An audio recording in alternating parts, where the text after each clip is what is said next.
Hundreds of gifts given to Chicago's mayor, but who's paying for them? A new Inspector General report just out today opens up new questions about who may be buying influence at City Hall. Let's get right to political reporter Chris Tye, who spoke with the Inspector General today, Chris. That's right. A lot of moving parts in this one, Joe and Erica. The Inspector General says when things happen behind closed doors, people have every reason to assume the worst. In this case, the closed door in question is a little talked about City Hall room known as the mayor's gift room.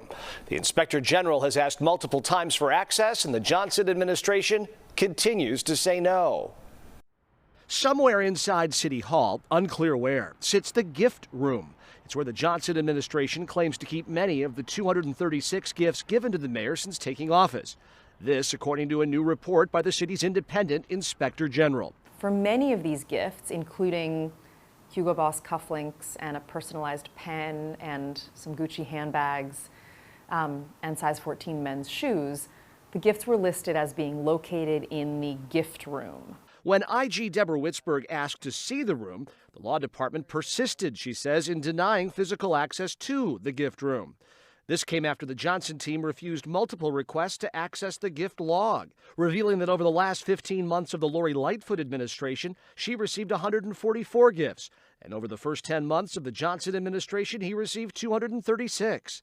In 70% of all those gifts, the gift giver is not identified. That's certainly concerning to me. Where there's anything of value being exchanged, we would absolutely want to know whether those gifts are coming from people looking for influence in some way, whether those are lobbyists or people doing business with the city. Among the 236 gifts received by the Johnson administration, a Givenchy bag, a Kate Spade purse, Carucci shoes, and a personalized Montblanc pen. Despite his team saying it's where the gifts are kept and that the IG will eventually get access, this is how the mayor addressed it. If people want a tour of this room, I'll sign up because I've never been to it myself. I don't mean to make light of this so-called investigation. But quite frankly, it bears very little. As Johnson calls the Witzberg investigation misguided, the IG says the mayor's team repeatedly tried to keep details of mayoral gifts under wraps. Is it possible that there are a bunch of Gucci handbags neatly on a shelf in a gift room at City Hall and no one's using them and nothing has gone wrong and everything's fine? Yes, that is possible, but we're not in a position for a lot of benefit of the doubt here.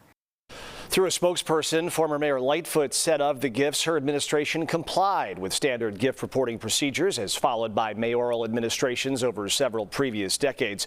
We have taken the mayor up on his offer to reporters to gain access to gifts and where they are kept and how they are recorded. Joe and Erica, once we get a response from City Hall on that front, we will be certain to pass that along. To that point about the gifts, the names of who's giving them, did they have any response to the fact that some are labeled and some are not? I mean, that's some of the inconsistencies, but the bigger picture also is the Johnson administration says you can't have access to the room. The mayor himself says, I didn't know that the room exists, and all of us are left asking questions. But they're documenting some of this anyway, at least they have numbers. So again, we want to take the mayor up on his promise for even greater transparency. Get that tour. All right, thank you, Chris. You bet.